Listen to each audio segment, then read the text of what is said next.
Detik-detik kedatangan para pemain dan tim pelatih skuad Garuda di Arab Saudi kini menarik perhatian. Nama Emil Audero dan juga Maarten Paes kini akhirnya dipastikan akan bergabung ke skuad Patrick Kluivert di Arab Saudi untuk putaran keempat. Ramai soal Erick Thohir yang membantah tudingan Indonesia yang disebut ikut intervensi FIFA untuk menghukum Malaysia. Nasib Gerald Van Burg kini akhirnya ada titik terang setelah PSSI resmi memilih Coach Indra Safri sebagai juru taktik untuk SEA Games mendatang. Satu pemain timnas yang masuk daftar panggilan Patrick Kluivert kini dikabarkan mengalami cedera lagi menjelang berkumpul. Simak informasi selengkapnya sebagai berikut.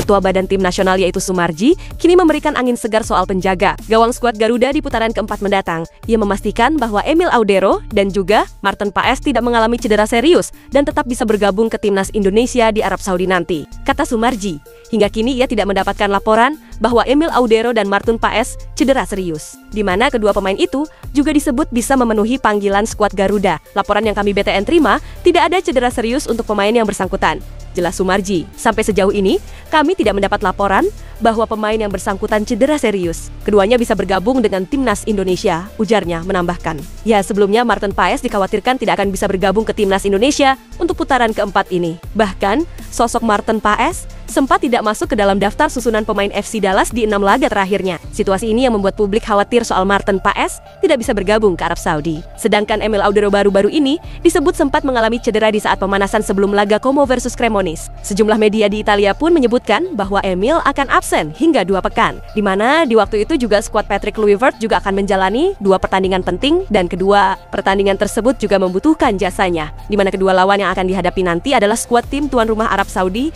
dan juga timnas Irak. Namun setelah mendengar angin segar ini, tentu harapan besar pun terus semakin hidup demi melihat skuad Garuda bisa mentas di ajang Piala Dunia di tahun depan.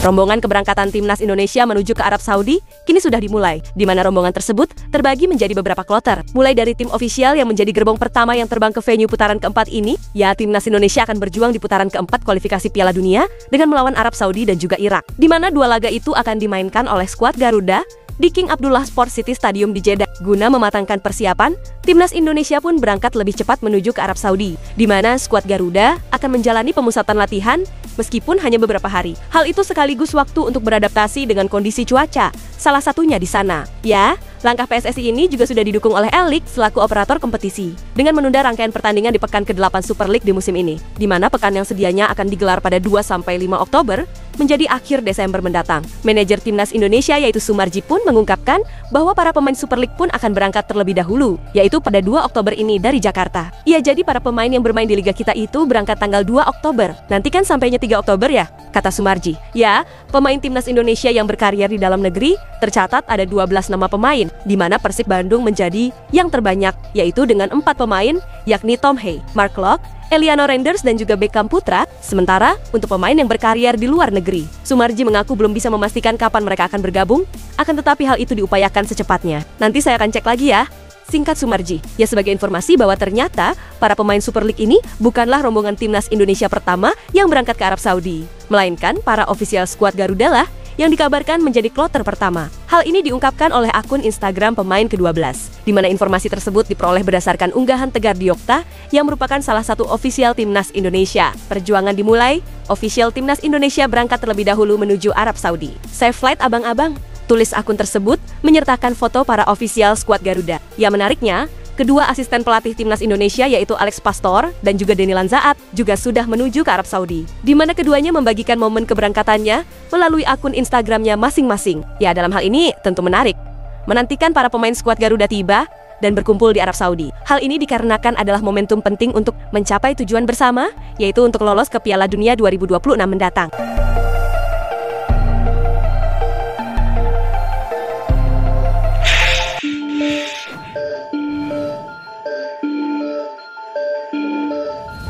PSSI kini akhirnya telah resmi menunjuk Coach Indra Safri sebagai pelatih Timnas Indonesia U23 di SEA Games 2025 ini. Namun federasi memastikan bahwa Gerald Van Burg tetaplah juru taktik skuad Garuda Muda sesuai kontrak yang berlaku. Ya, penunjukan Coach Indra Safri memang membuat publik bertanya-tanya soal nasib Gerald Van Burg, apalagi pria asal Belanda itu gagal membawa Timnas Indonesia U23 juara di Piala AFF 23 kemarin dan gagal membawa lolos skuad Garuda ke Piala Asia U23 di tahun depan. Wakil Ketua Umum PSSI yaitu Zainuddin Amali pun menuturkan bahwa nasib Gerald Van Burg baik-baik saja. Hal itu lantaran Coach Indra Safri ditunjuk hanya untuk SEA Games 2025 ini. Coach Gerald dikontrak oleh PSSI sebagai pelatih Timnas U23.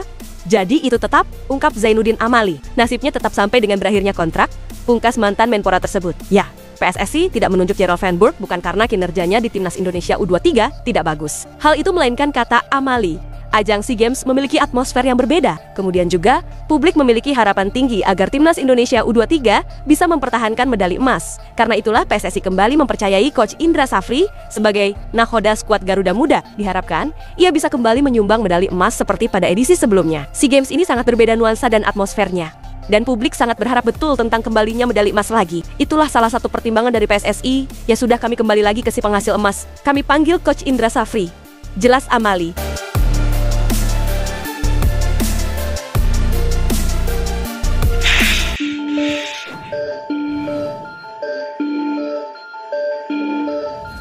Ketua Umum PSSI Erick Thohir kini akhirnya membantah soal tudingan Indonesia yang disebut ikut campur di dalam sanksi FIFA ke Asosiasi Sepak Bola Malaysia dan kepada pemainnya. Ya, diketahui FIFA menjatuhkan hukuman denda kepada FOM dan kepada ketujuh pemainnya serta larangan bertanding. Bagi para pemain tersebut, hal itu dikarenakan permasalahan dokumen di saat skuad negeri jiran menghadapi timnas Vietnam di kualifikasi Piala Asia kemarin. Sesaat setelah FIFA merilis sanksi pada Jumat yang lalu, ada tudingan-tudingan dari beberapa pihak di Malaysia yang menyebut Indonesia ikut mengintervensi badan sepak bola dunia tersebut. Namun dengan tegas tuduhan tersebut dibantah oleh Erick Thohir yang gamblang menjelaskan Indonesia tidak pernah ikut campur. Tapi kami tidak intervensi, tidak ikut campur isu-isu negara lain, ucap Erick Thohir. Ya, Erick Thohir pun menyatakan dukungan kepada negara-negara di Asia Tenggara yang ingin meningkatkan level kualitas olahraga. Lalu kami sendiri dari Kemenpora atau saya pribadi, kita tentu harus menghargai semua negara di Asia Tenggara ketika ingin olahraganya maju. Kita harus hargai, jelas Erick Thohir. Ya, Erick Thohir pun juga melanjutkan soal keinginannya untuk mendorong olahraga Indonesia agar berprestasi di level dunia tanpa mengintervensi isu negara lain. Dan kita tidak ikut campur dengan politik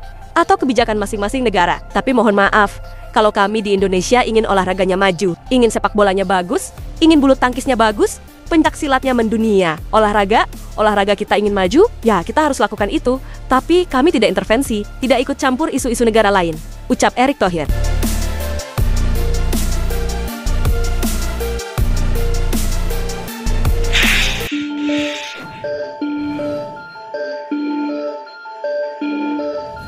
Timnas Indonesia mendapatkan ujian berat sebelum menjalani putaran keempat. Setelah Emil Audero yang disebut-sebut sempat mengalami cedera, kini giliran sosok Sandy Walsh yang dikabarkan mengalami cedera pula. Ya, Sandy Walsh tampil sebagai starter di laga Buriram United melawan FC Seoul di Seoul World Cup Stadium di ajang AFC Champions League Elite. Namun sayangnya, pemain Timnas Indonesia itu hanya mampu bertahan di lapangan sampai menit ke-18, di mana sosok Sandy Walsh terlihat tersungkur di atas lapangan, tanda tidak bisa melanjutkan pertandingan. Pelatih Buriram pun lalu menarik keluar Sandy Walsh untuk digantikan oleh Filip Stoichkovic. Ya, sampai saat ini belum diketahui seberapa parah cedera ini, mengingat laga baru saja selesai dengan hasil 0-3 untuk kekalahan Buriram. Jika sampai harus menepi karena pemulihan, maka akan menjadi berita buruk bagi Timnas Indonesia. Sebab Sandy Walsh merupakan salah satu pemain yang dipanggil oleh Patrick Kluivert selaku pelatih skuad Garuda. Total ada 28 pemain yang dipanggil untuk putaran keempat mendatang. Ya, sebelumnya Sandy Walsh juga pernah absen membela Timnas Indonesia di dua laga terakhir putaran ketiga kemarin, di mana saat itu ia harus absen karena mendapatkan cedera bersama Yokohama F. Marinos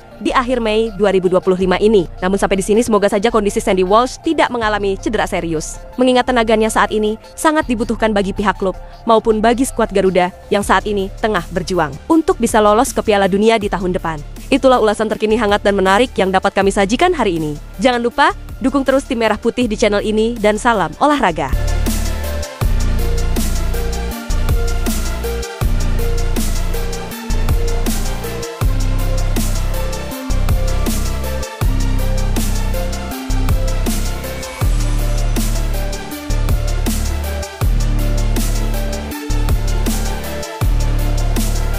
Thank you.